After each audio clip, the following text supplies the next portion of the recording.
इस चैप्टर में हम सिर्फ ऑब्जेक्ट प्रिमिटिव्स के मदद से रोबोट बनाना सीख लेंगे। मेन मेनू से क्रिएट मेनू पे क्लिक करें। हम यहाँ पे काफी ऑब्जेक्ट प्रिमिटिव्स देख सकते हैं, जैसे नर्व्स प्रिमिटिव्स, पॉलीगॉन प्रिमिटिव्स और वॉल्यूम प्रिमिटिव्स। लेकिन अभी के लिए हम पॉलीगॉन प्रिमिटिव्स का उपयोग करेंगे। तो पॉलीगॉन प्रिमिटिव्स में से क्यूब सिलेक्ट करें। शेडिंग मेनू में से wire frame on shaded on करें। ठीक है, ये बॉक्स मतलब हमारे रोबोट की चेस्ट है। इस क्यूब को सिलेक्ट करें। मूव टूल के मदद से इस क्यूब को वाई एक्सेस में ऊपर की तरफ मूव करें।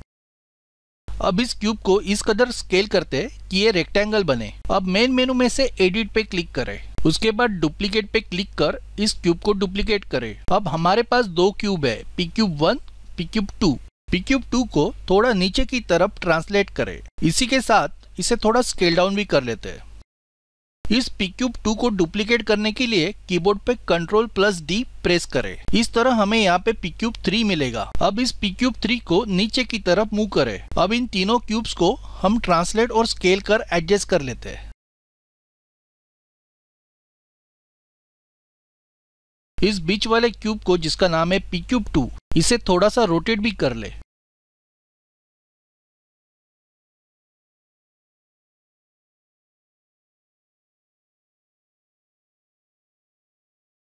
अब मेन मेनू में से क्रिएट पे क्लिक करें। पॉलीगॉन प्रिमिटिव्स में से सिलेंडर को चूज करें। अभी हम सीन में पॉलीगॉन सिलेंडर को ऐड करने जा रहे हैं। बाय डिफॉल्ट सिलेंडर व्यूपोर्ट के बीचों बीच क्रिएट होता है।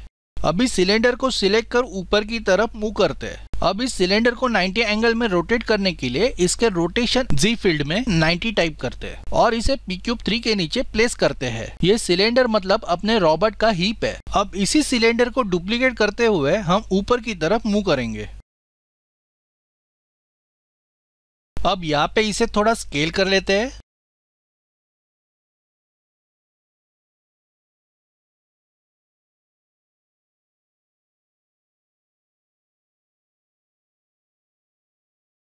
अब इसे पी क्यूब 1 के राइट साइड में प्लेस करें।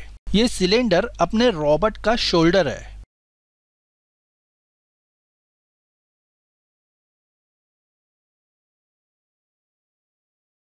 अब हमें रोबोट का अपर लेग डिजाइन करना है, इसलिए शोल्डर सिलेंडर को डुप्लीकेट कर नीचे की तरफ मूव कर लेते हैं और इसे Z एक्सेस में 0 वैल्यू सेट कर रोटेट कर लेते हैं। अब इसे स्केल करें और हिप के एक साइड में प्लेस कर रखें। जैसे आप देख सकते हो कि इसका पिवट पॉइंट सिलेंडर के सेंटर में लोकेटेड है। अपने 3D स्पेस में ऑब्जेक्ट का स्थान निश्चित करने के लिए इन पिवट पॉइंट्स का उपयोग किया जाता है। ये बाय डिफॉल्ट ऑब्जेक्ट के सेंटर में ही होते हैं, लेकिन हम इंसर्ट की के मदद से इन्हें रीपोजिशन कर सकते हैं। कीबोर्ड पे इंसर्ट की प्रेस कर इस पिवट पॉइंट को एक्स एक्सिस में ऊपर की तरफ मूव करें। तो यहाँ से ही हमारे पैर की रोटेशन मूवमेंट होने वाली है, इसलिए साइड व्यू में इस पिवट पॉइंट को अपर लेग और हिप के जॉइंट के बीचों बीच सेट कर देते हैं।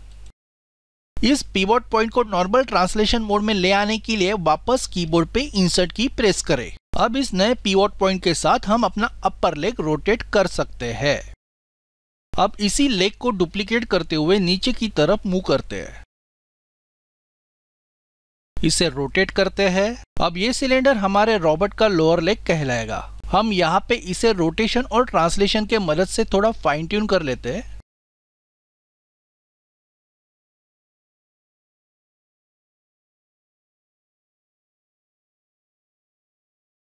अब आगे हिप को डुप्लीकेट करते हुए नीचे की तरफ मूव करें और इन दो सिलेंडर्स के बीच में प्लेस करें। यह अपने रोबोट का नी जॉइंट होगा जो अपर लेग और लोअर लेग को जुड़े रखेगा।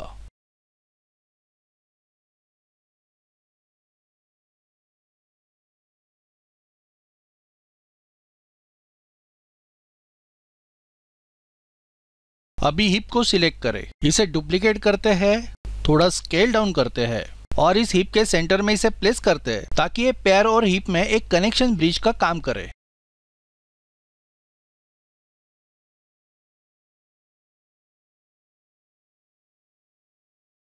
अब रोबोट की चेस्ट सिलेक्ट करते हैं।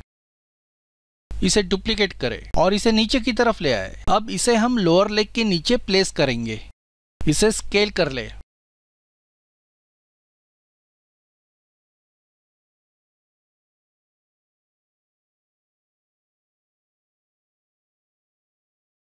इसे और एक बार डुप्लीकेट कर ले और सामने की तरफ मूव करे। इस तरह से हमने रोबोट का फुट बना लिया। अब इस नी जॉइंट वाले सिलेंडर को सिलेक्ट कर डुप्लीकेट करते हैं और इसे रोबोट के फुट की तरफ ले आते हैं। रोबोट के फुट और लोअर लेग के बीच में इसे सेट करते हैं। अब ये हो गया हमारे रोबोट का एंकल।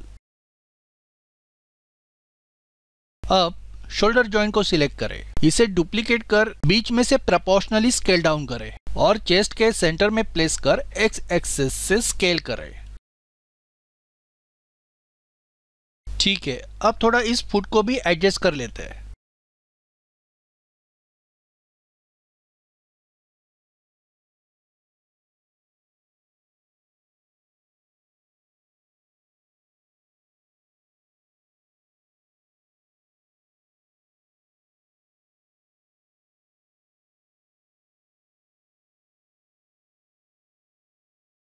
ठीक है, अब हम रोबोट का हाथ बनाएंगे।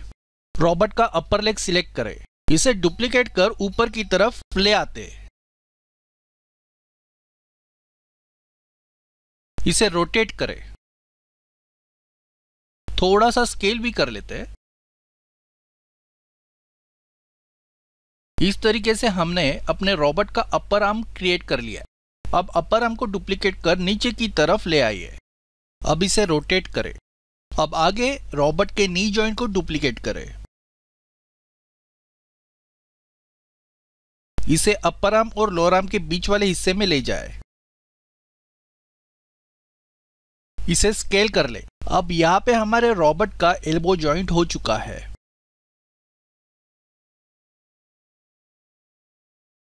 इसे एक बार फिर से डुप्लीकेट करें और इस तरह से हमारे लोअर आर्म के बॉटम में यहां पे प्लेस करें।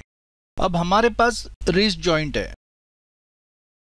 अब रोबोट का पंजा बनाने के लिए हम एक नए प्रिमिटिव्स को यहाँ पे क्रिएट करते हैं। अब मेनू में से क्रिएट पे क्लिक करें और यहाँ से पॉलीगॉन प्रिमिटिव्स में कोन सिलेक्ट करें। इसे ऊपर की तरफ ले आए।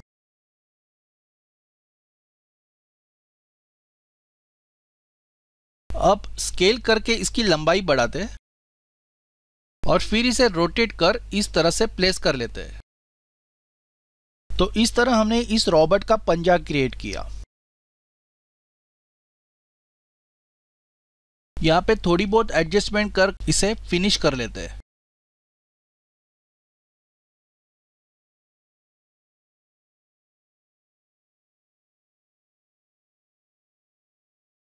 यहाँ पे हमने अपने रोबोट के राइट साइड के बॉडी पार्ट्स को फिनिश कर लिया है और इसके लेफ्ट बॉडी पार्ट की डिजाइन भी ठीक इसी तरह होने वाली है। सबसे आसान तरीका ये रहेगा कि इन्हें डुप्लीकेट कर लेफ्ट साइड में मूव करें।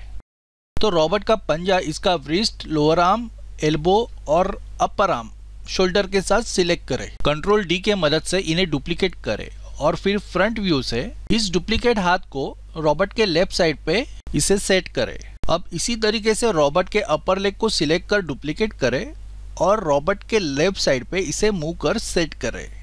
जैसे राइट साइड के अपर लेग की ट्रांसलेशन x वैल्यू -2.417 है, वैसे ही लेफ्ट साइड के अपर लेग की ट्रांसलेशन x वैल्यू +2.417 होगी। अब इसी तरीके से हमें लोअर लेग और फुट को सिलेक्ट कर डुप्लीकेट कर लेना है और रोबोट के लेफ्ट साइड में प्लेस करना है।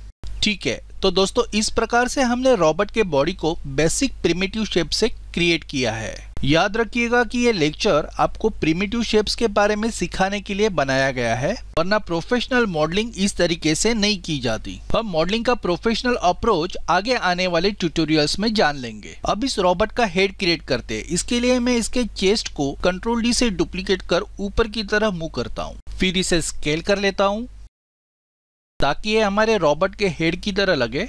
ठीक है, अब इस हेड को एक बार वापस से डुप्लीकेट करते हैं, नीचे की तरफ ले आके इसे स्केल करते ताकि हम रोबोट की गर्दन बना सके।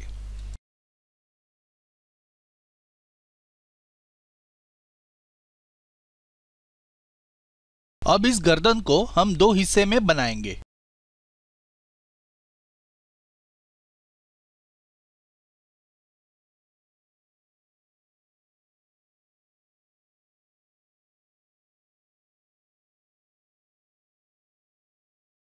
अब इस रोबोट को एक फाइनल टच देने के लिए इसके चेहरे पे एक मुखौटा चढ़ाएंगे। मेन मेन्यूज में से क्रिएट पे क्लिक करें और पॉलीगॉन प्रिमिटिव्स में से टोरस पे क्लिक करें। अब इस ऑब्जेक्ट को अपने रॉबोट के चेहरे के पास ले चले।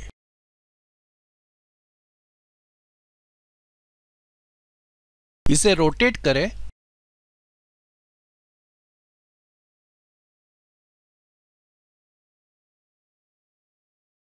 अब इसे रॉबोट के चेहरे के ऊपर प्लेस करें। तो इस प्रकार से हमने यहाँ पे पॉलीगॉन प्रिमिटिव्स के मदद से एक रॉबोट क्रिएट किया है। अब यहाँ पे मैं पॉलीगॉन प्रिमिटिव्स का चैप्टर समाप्त करता हूँ। अब नेक्स्ट चैप्टर में हम सिलेक्शन ऑप्शन के बारे में जान लेंगे। इनके बारे में हम नेक्स्ट लेक्चर में विस्तार से जान लेंगे, लेकिन इसके लिए आपको मेरा चैनल सब्सक्राइब करना होगा। हिंदी एनिमेशन ट्यूटोरियल के साथ जुड़े रहने के लिए धन्यवाद। आपका दिन शुभ रहे।